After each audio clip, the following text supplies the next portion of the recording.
Bismillahirrahmanirrahim. Assalamualaikum warahmatullahi wabarakatuh.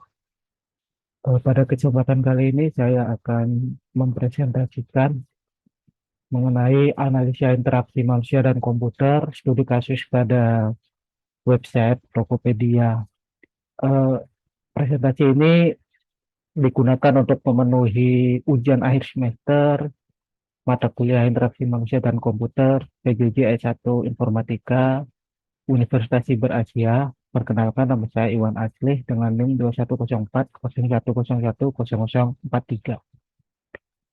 Baik, kita mulai di halaman awal atau tampilan awal dari halaman Tokopedia. Seperti ini ya. Di sebelah atas kita lihat ada header yang berupa jenama atau brand atau merek dari Tokopedia. Kemudian ada feeling dialog, ya, feeling dialog yang berupa fitur pencarian, ada juga kategori, ada juga icon-icon, dan di sini ada profil pengguna. Yang pertama kita analisa kekuatan atau strength.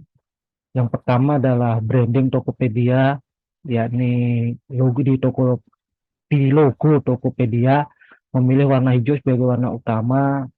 Hal ini mempengaruhi pengunjung mengidentikan sebagai toko hijau. Kemudian di bagian header diisi oleh nama brand yaitu Tokopedia. Kemudian ada eh, kategori yang dengan sistem menu tarik. Jadi ketika kategori ditarik akan memunculkan berbagai macam pilihan. Kemudian ada feeling dialog untuk fitur pencarian.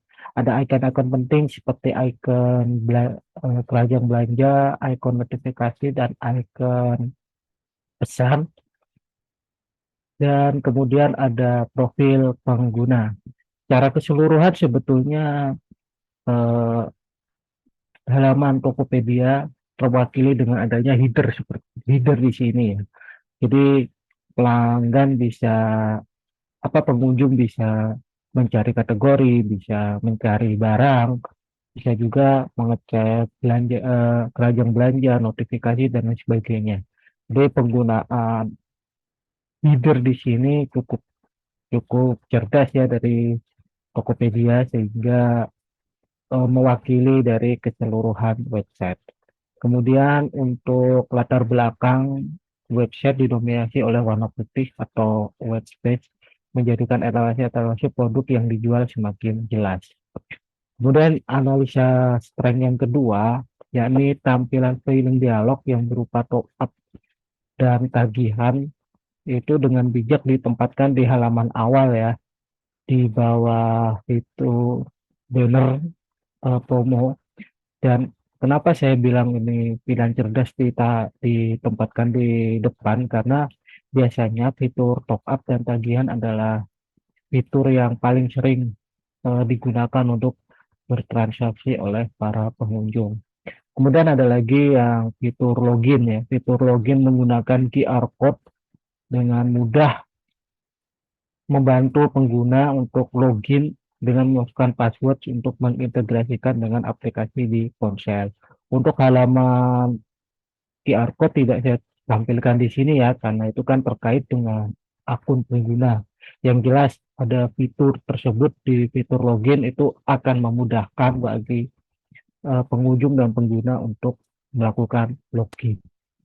Kemudian analisa strength yang ketiga adalah pengelompokan kategori dan etalase promo ditempatkan di halaman depan. Di sini kita lihat ada beberapa kategori, kemudian ada promo kejar diskon spesial yang memudahkan pengguna untuk berbelanja. Selain promo juga ditempatkan rekomendasi ya, rekomendasi itu berdasarkan sejarah perilaku, perilaku dan sejarah pencarian dari customer atau pengguna sehingga akan lebih memudahkan pengguna dalam mencari produk yang diinginkan. Untuk terkait dengan fitur eh, fitur apa tadi namanya fitur untuk kategori rekomendasi itu tentu saja dari sisi UI UX bekerja sama dengan sisi data scientist dari Tokopedia untuk forecasting atau memprediksi perilaku konsumen. Dan yang berikutnya kita analisis atau analisa kelemahan atau weakness. Menurut saya kelemahan utama website Tokopedia adalah adanya banner promosi yang terlalu besar. Banner promosi ini hampir setengah dari halaman. Ini kan halamannya segini. Nah, setengahnya ini dihabiskan oleh adanya banner promosi. Sehingga ketika kita lihat informasi penting mengenai kategori dan etalase pun terbatas. Seperti kita lihat ini kan terpotong di sini ya. Pengunjung harus scroll ke bawah untuk menjelajahi situs tersebut. Ini menurut saya salah satu kelemahan yang mestinya bisa diperbaiki oleh Tokopedia karena di kompetitor di website yang lain eh, yang dalam hal ini saya berikan contoh di Shopee ya, banner promonya tidak sebesar ini. Kemudian mengenai fitur-fitur penting seperti seperti Tokopedia Care, kemudian layanan-layanan yang lain, kebijakan penjual, kemudian terkait dengan apa itu Tokopedia ditempatkan di bawah dengan font yang sangat kecil sehingga cukup menyulitkan pengunjung website ketika pertama kali mengakses website Tokopedia. Hal ini mungkin kurang dirasakan ya oleh pengunjung yang sudah terbiasa, tapi untuk pengunjung yang baru pertama kali ini tentu akan cukup menyulitkan. Kemudian yang berikutnya adalah opportunity. Opportunity adalah peluang, peluang yang dihasilkan dari luar ya. Dalam hal ini saya menyoroti bergabungnya Tokopedia dan Gojek menjadi GoTo membuka peluang untuk mengintegrasikan layanan keduanya. Dalam hal ini saya contohkan di GoPay. GoPay sekarang terintegrasi di Tokopedia dengan lebih mudah. Kita bisa menggunakan GoPay dan juga GoPay Points untuk bertransaksi dan juga sebagai bahan untuk potongan ya. Kemudian mungkin sebagai saran aja untuk selanjutnya mungkin bisa diintegrasikan dengan produk dari Bang Jago. Mengingat Bang Jago juga konon adalah satu grup dengan Gojek. Kemudian berikutnya adalah threats atau ancaman. Dalam hal ini kita lihat ancaman yang paling besar dari kompetitor adalah Shopee. Shopee memilih warna-warna cerah untuk mengambil hati kaum generasi muda dan juga perempuan. Dan di sini bisa kita lihat user interface Shopee lebih berwarna ya dibanding dengan user interface dari Tokopedia yang terkesan lebih kaku. Kalau di Shopee dia lebih berwarna dan juga ini pemilihan banner ini yang saya soroti menjadi kelemahan di Tokopedia. Di Shopee banner promonya tidak sebesar itu, bahkan dengan lebih cerdas Shopee menempatkan tiga banner promo dalam satu halaman, sedangkan untuk Tokopedia seperti yang kita lihat tadi terlalu didominasi oleh satu banner promo. Mungkin itu yang dapat menjadi catatan bagi Tokopedia. Kemudian kita bicara mengenai komposisi warna. Seperti yang dilihat, yang pertama adalah pemilihan warna hijau di logo Tokopedia menjadi identitas menarik dan mudah diingat oleh pengunjung. Yang ini berbeda dengan punya Shopee ya. Shopee warna latarnya oranye, sedangkan logo Shopee-nya sendiri putih.